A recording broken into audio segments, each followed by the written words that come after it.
healing with Meri. I would love healing with Janelle. I would love healing with Christine. He demanded their respect. He craved their loyalty. And for decades, he built his entire empire around the illusion of being the patriarch who held everything together. The foundation of his world wasn't love, wasn't empathy. It was control, propped up by his insistence that everyone in his family bend to his authority without question. We've all heard the declarations, the infamous, "What does the nanny do?" Her name is Robyn, and she would never let me do anything naughty. As bad as I want to do it. Barked as if his children's independence were nothing more than an inconvenience. We've watched the tirades about loyalty, the way he disguised threats as fatherly guidance, when in reality they were ultimatums demanding blind obedience. And none of us will ever forget the cold callousness he showed towards Isabel's desperate need for scoliosis surgery. Her pain dismissed as though it was nothing more than a hiccup to his dream of family harmony. Her pain became secondary to his ego, her suffering downplayed because it didn't fit into his scheme. I already passed soon.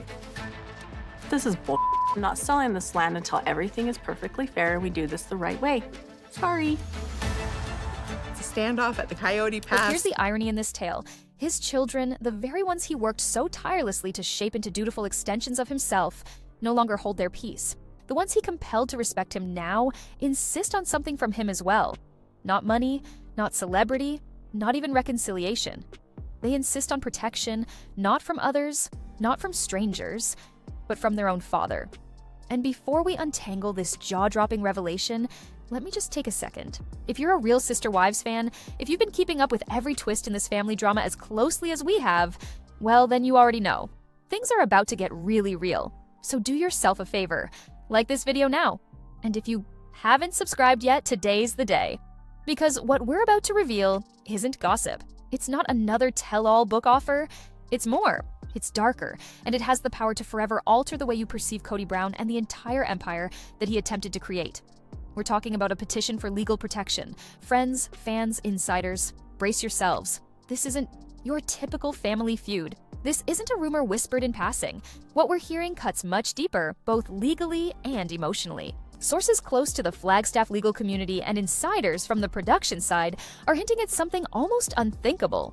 4 of Kody's adult children, Gwendolyn, Peden, Hunter, and Isabel, have reportedly filed for a plenary order of protection against their own father. Let that settle in for a second. This is not a lawsuit for inheritance. It is not about boundaries or money issues. This is a clear request for safety, for distance, a plea for the law itself to intervene and provide a barrier between these young adults and the man who has raised them. Imagine what it takes for a child to reach that point, to declare to a court that the very person who was supposed to protect them is now the person they need protection from. And here's why this is all the more a wake-up call. A plenary order of protection is no throwaway slip of paper. Courts don't dish them out as a matter of course. These orders are only for the really big cases. Domestic abuse, harassment, stalking, or a course of abuse so bad that continued contact is actual risk. For several children, all adults now, to all request this order against Kody Brown. That says a lot about the severity of what's supposedly been done to them. It is based on insider speculation and courtroom rumor, but the basis of their petition is reduced to one chilling sentence: coercive control. One of the less discussed kinds of abuse in reality TV, but one recognized by specialists as terrifying and malignant. Unlike a blow you can see, coercive control leaves no bruises. Rather, it's a deliberate system, one that whittles away autonomy, dignity, and self-respect until the victim's own sense of self is bound up in the abuser's approval. And if you think about it, warning signs were always present. In the early seasons, Kody made grand proclamations about the principle, about his children and wives having to play follow the leader. Initially, people might have dismissed it as usual patriarchal parlance, even cultural norms in their society. However, with time, as the children became adults, the gaps grew. His leadership wasn't meant to guide, it was meant to punish. His stewardship soured into domination. The attorneys who represent these 4 children, working pro bono or for significantly discounted fees, are said to have constructed their case around precisely that. They claim that Kody's behavior was not merely parental discipline, but a deliberate program of coercion, that he used his financial clout as the family's primary breadwinner, and even more ruthlessly manipulated affection itself as a tool, giving it when they obeyed, withholding it when they had the temerity to disagree. Envision growing up to discover that your father's love was not unconditional, but something you must continue to work for through compliance. And here's where this case becomes historic. Most of the purported evidence, it's already out there. Years of footage shown on TV nationally now amount to a damning archive, a reality show converted to a courtroom exhibit. Confessionals, family gatherings, offhand remarks. What previously amused millions can now be the very substance that implicates Kody's purported pattern of conduct. Court sources say the kids' lawyers didn't merely play clips or anecdotes. They brought in experts. Meet Exhibit A, the forensic psychologist. Not just any shrink. This was a court-appointed neutral expert who was charged with dissecting Kody's behavior on tape, the words he used, his emotional responses, and his relationship with his wives and kids. The recounted testimony? Chilling. Based on leaks, the psychologist cited several red flags that aligned with narcissistic and emotionally abusive parenting. This was not guessing. It was presented as a professional opinion based on established psychological models. The expert purportedly characterized Kody's love as transactional. He made his affection, his presence, and even his money conditional upon whether or not his children complied with his dictates. His message was straightforward. Obey me, and you have my blessing. Challenge me, and you will be rejected. We watched. It happened ourselves. Early on, Kody was complimenting Logan and Hunter, Janelle's boys, on their success and eagerness to live up to his expectations. But as soon as Peden, Garrison, and Gabriel began resisting when they had the temerity to value their autonomy or to stand up for their mothers, Kody's warmth was gone. It gave way to coldness, criticism, and deliberate distance. That's precisely the type of conditional, transactional love the expert probably described, and it didn't end there. The analyst also noted Kody's public humiliation of his children. How many times did we see him berate their decisions on television, undermining their integrity in front of millions of people? This wasn't tough love. In the psychologist's view, it was a weapon of humiliation to manipulate, to make his children dread the public rejection. Consider the constant struggles with Garrison and Gabriel. Kody portrayed them not only as rebellious sons, but as young men who chose their girlfriends or disrespect him rather than obey. He put himself in the role of victim of their uprising, making the public turn against his own children. Consider the psychological damage of seeing your father use national television as a platform to embarrass you. That level of betrayal doesn't go away. It sticks with you, defining how you view yourself for years. And then there's the bifurcation, the classic us and them story. Accounts are that the psychologist observed Kody's intentional habit of forming allegiances within the family and often putting Robyn and her kids on a pedestal as the loyal ones, while others were broken, rebellious, or disloyal. This wasn't by chance, it was strategy. By pitting children against one another, he reinforced the notion that his approval was a prize, a commodity to be struggled over. Those who resisted were exiled, those who obeyed were rewarded. This rhetoric, the loyal five versus the disloyal others, wasn't merely damaging. It was psychologically disorienting, making children into camp followers, breaking bonds that should have been inviolable. It empowered Kody to play judge, jury, and executioner on his children's sense of belonging. By insider leaks, the psychologist concluded that Kody's behaviors weren't simple personality traits or delusional parenting. They were matched clinical indicators of psychological manipulation and emotional abuse, patterns not meant to care for, but to control. To have a court consider that type of testimony based on professional evaluation and not opinion would be catastrophic.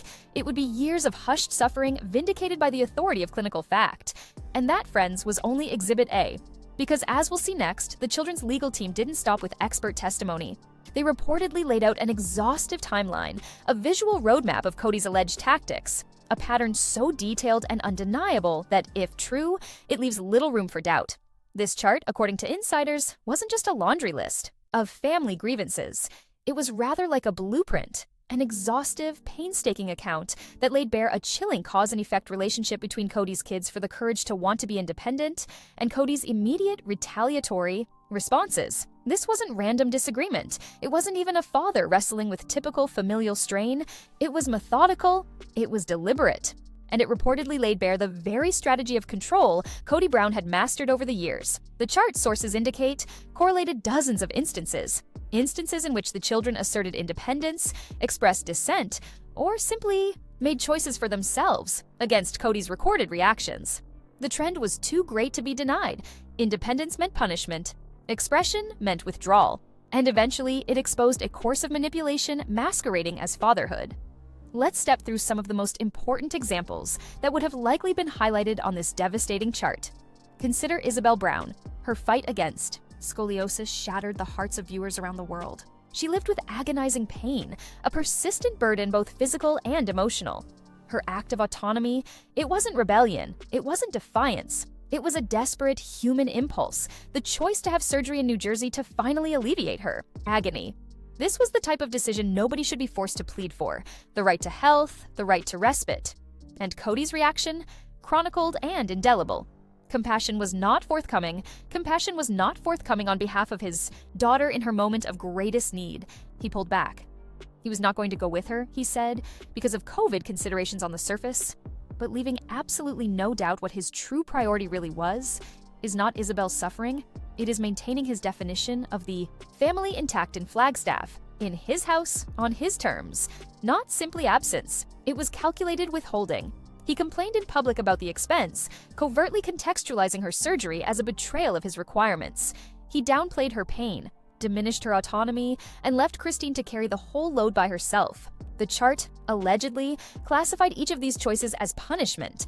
Isabel required relief, and in Kody's universe, that requirement constituted a usurpation of his power. His reaction? Withhold love, withhold presence, withhold the true nature of what a father is to be. Now, let's consider Kody Brown. Right from the start, Kody was bluntly outspoken, never one to swallow his views. His independence was in so many ways. His choice to enlist in the National Guard, which frequently went against Kody's desires, his uncensored criticism of Robyn, Kody's preferred wife, and ultimately, his choice to leave Flagstaff and forge his own existence outside Kody's shadow. But the thing is, criticizing Robyn wasn't simply about dissing a stepmother. Questioning Robyn and the Brown family meant questioning Kody's chosen narrative. It meant rebelling against the queen of his well-groomed kingdom. Kody's responses based on the chart were predictable. Whenever Kody pushed back, whenever he disagreed, Kody withdrew. He was cold, remote, condescending, sometimes even sarcastic. On TV, we witnessed veiled jabs, sometimes overt, where Kody characterized Kody as over-the-top, disrespectful, or troublesome. And possibly the most noxious of all, he punished Kody with silence. Kody himself has written publicly about his father's emotional unavailability, about how Kody would shut down communication for weeks or months after conflicts. This wasn't an estranged relationship. Under the legal context, this was punishment. Father actively withdrawing emotional support in order to compel obedience. And then there's Gwendolyn Brown. Gwen became a fiercely independent young woman. Astute, sassy, and never afraid to tell it like it is. In a conservative, polygamy-based family, her very being as her true self was a form of rebellion.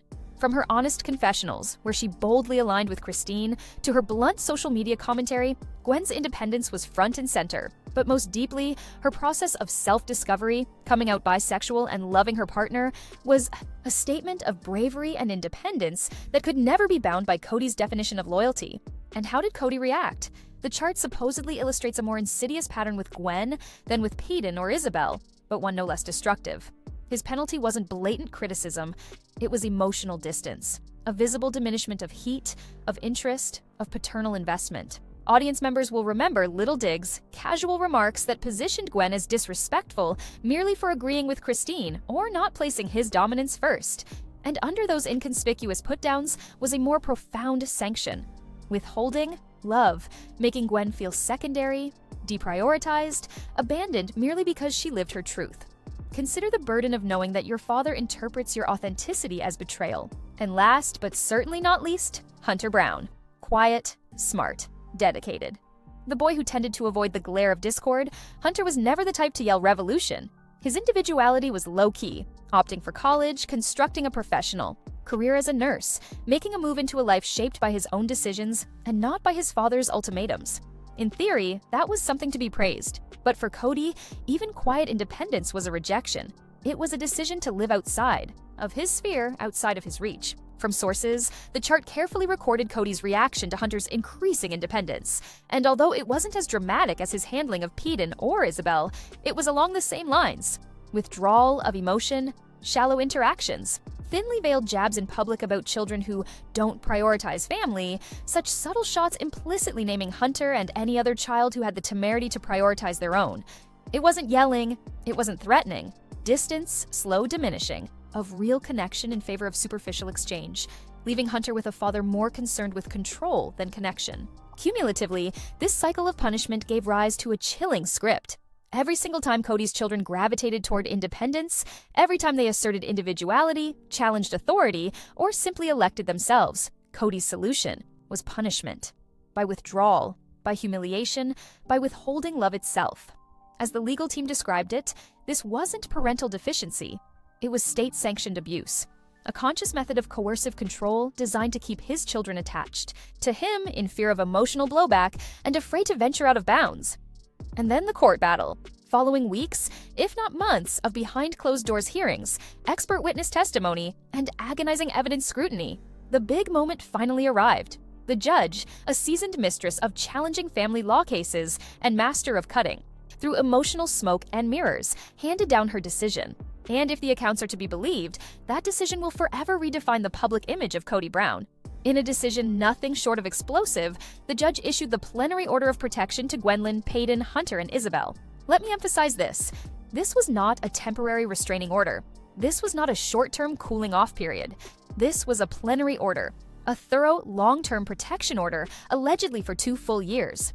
The court had heard enough. The evidence, the trends, the testimony, it was all significant and persuasive enough for the judge to find that these young adults were in need of legal protection from their father.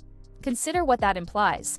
A court of law affirming what countless fans have long murmured in hushed tones, that Kody Brown's parenting crossed from eccentricity, crossed from cultural differences into the territory of psychological abuse. This wasn't about differing parenting ideologies. This was about a father whose behavior was severe enough to merit official, legally enforceable intervention. Essentially, the court decreed, Kody Brown is emotionally abusive, and the order itself wasn't symbolic. It had teeth. The ruling established strict court-enforced restrictions with severe repercussions for disobedience. Top among them, Kody Brown is barred from contacting his children unless they initiate contact. He can't call, can't text, can't email, can't slide into social media messages, not a single word, unless they reach out first. This decision turned the whole balance of power upside down. For the first time, the children are in charge. They determine whether, when, and under what conditions contact occurs. And Kody gets no say. For a father who once used communication as both a weapon and a reward, who meticulously dictated the conditions of every relationship, this judicial decree is a tremendous realignment of power. For years, Kody Brown allegedly played the role of gatekeeper of affection, determining when his children were worthy of his time and when they would be shut out, making affection something to be bargained for. Today, that situation has been taken away. The ruling recognizes what so many of his children have known all along, that his interaction wasn't always about them, but frequently about him having control, and it confirms something essential. They should be able to live without that constant stress. But that is just the tip of the iceberg. Maybe the most revolutionary aspect of this decision, and the one with the greatest impact on the future of sister wives, is the alleged gag order. As per insider sources, Kody Brown is now legally prohibited from openly speaking about the petitioners and their mothers on any type of media. Let that sink in for a moment. This doesn't just apply to his social media or off-camera interviews. It goes all the way to the platform that made him a household name, the TV show Sister Wives. As of now, Kody cannot speak of Gwendolyn, Peyton, Hunter, or Isabel. He can't bring Christine, Janelle, or Meri into his on-camera confessions. This is an actual game changer. For years, Sister Wives has doubled as Kody's personal therapy chair, a stage where he could vent, blame, and reframe the narrative to suit his ego. Again and again, we've seen him use that spotlight to air grievances and portray himself as the misunderstood patriarch, while his wives and children were left with little to no defense. Now that stage is being dismantled piece by piece. The court is specifically preventing him from practicing the very cycle of public shaming, which experts recognized as emotional abuse. By keeping that avenue quieted, the verdict restores a degree of privacy, dignity, and agency to the very individuals who have been most damaged by his tales. And this raises a question: how will Sister Wives manage without its core strand? The whole conceit of the show has been constructed around Kody's struggles, with his wives, with his children, with his idea of family cohesion. If he can no longer talk legally about 3 of his 4 ex-wives and most of his adult children, what is there left to the story? This is not merely a gag order on Kody, it's a muzzle on the show itself, stripping from it the source of conflict that has kept audiences engaged for over a decade. The order reportedly takes it further. creating a physical distance that turns this from a symbolic decree into a physical safeguard. Kody is barred from approaching within 500 feet of his children's private homes. No surprise visits, no unexpected appearances on their doorstep, no opportunity to insert himself back into their lives under the pretext of reconciliation. For kids raised under the shadow of their father's mercurial temper and domineering presence, this is not a rule, it's a stronghold. It keeps his homes unbreachable, exempt from manipulation or intimidation. It gives them something they might never have previously experienced: safety on their own terms. But the worst hit may have been in the judge's last stipulation. As reported, reconciliation will only be entertained if Kody successfully finishes a 24-week, court-ordered batterers intervention program, one targeted specifically to patriarchal abuse and coercive control. This is not a symbolic stipulation. It's a judicial recognition that Kody's conduct qualified under the criteria for abusive relationships. Batterers intervention programs don't come out often. They are reserved for those who have shown a pattern of abusive conduct, physical, verbal, or psychological.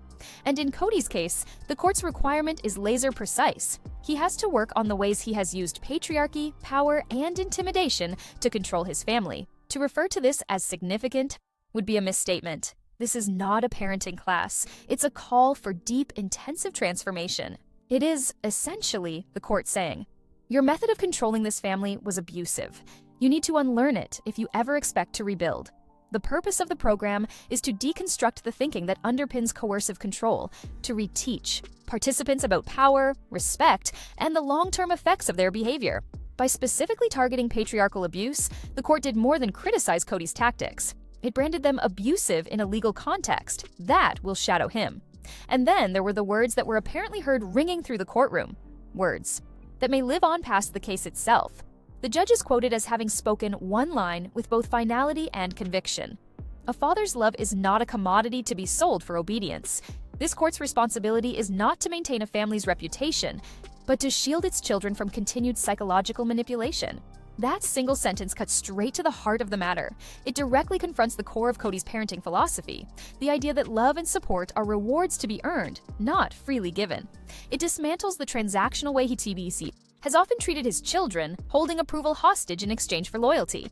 In one stroke, the judge exposed and condemned that pattern, reminding everyone that genuine love is unconditional and cannot be weaponized. And the second part of that statement is just as wrecking. The Brown family has spent years living in emo, the glare of reality television, with the pressure of holding together an image of togetherness while there are cracks spreading behind it. The judge's comments pierce through that veneer like a knife, asserting that no family reputation, no reality TV deal, no PR spin is greater than the psychological health of vulnerable children. It was an exercise in truth which peeled off the amber sheen of television and focused on what really counts, safeguarding over showreel. If the insider tips are correct, this decision is nothing short of seismic. Picture it, a TV reality patriarch, formally labeled in court as emotionally abusive, forbidden by law to come near his children or manage their stories, and ordered into treatment for patriarchal abuse. The painstakingly manufactured tale of the Brown family, the one TLC has marketed for more than 10 years, rattles to pieces in a second. The smoke is cleared, and below it a sinister truth. One that has been spoken of in hushed tones for years, but now lies there in black and white. The aftermath, if these accounts are true, has been nothing less than pandemonium. Off-camera sources characterize Kody's initial response as one of shock so profound it teetered on the brink of incredulity, later transformed into anger. He allegedly never even thought his kids would go this far, much less prevail in court. This wasn't merely legal defeat to him, it was the ultimate betrayal, a failure of his authority, his image, and his patriarchal role. On location, the mood allegedly changed to panic. How do you shoot sister wives when the man at the center of it all can't legally discuss 3 of his wives and the majority of his children? TLC's lawyers were allegedly scrambling to figure out what storylines are left. Kody's admissions and showdowns have been the show's pulse for years. That pulse has been legally muffled. Without his voice, without the drama he creates, can the show exist at all? And then there's Robyn. In our insider theories, she has been left heartbroken, caught between loyalty to Kody and the harsh realities of the verdict. To her, this must be a personal slap in the face, a cruel bid by the other wives and kids to take down the man she loves. But beneath her outrage could be something else. Fear. For if the court determines Kody's actions were abusive toward his other children, what implication does that have for the children she and he share? Does this decision cast doubts on her own home? Would she challenge her complicity in his actions? Or would she withdraw further into their joint fantasy of victimhood, solidifying the us against the world we can't win mentality that already holds them apart? Christine, Janelle, and Meri sit on the sidelines observing. They weren't asking for anything, but the decree still crashes down like a thunderclap. For Christine, it's validation. She had battled for Isabel's medical necessities when Kody wouldn't. She walked away from a marriage she felt she was controlled in, neglected, and unloved. And now the court has confirmed what she's been saying. All along, Kody's parenting crossed the line into emotional abuse. For Janelle, the decision serves to highlight the gulf between Kody and her children, confirming the distress they suffered under his strict control. And for Meri, long silenced, long belittled, it might at last reveal the poisonous relationships that kept her frozen in limbo. This is not family drama. This is legal history colliding with reality TV. It is the deconstruction of a patriarch's image, the shattering of a myth that formerly hooked millions. And if true, this ruling could signal not only the end of Kody Brown's rule within his household, but the destruction of sister wives altogether.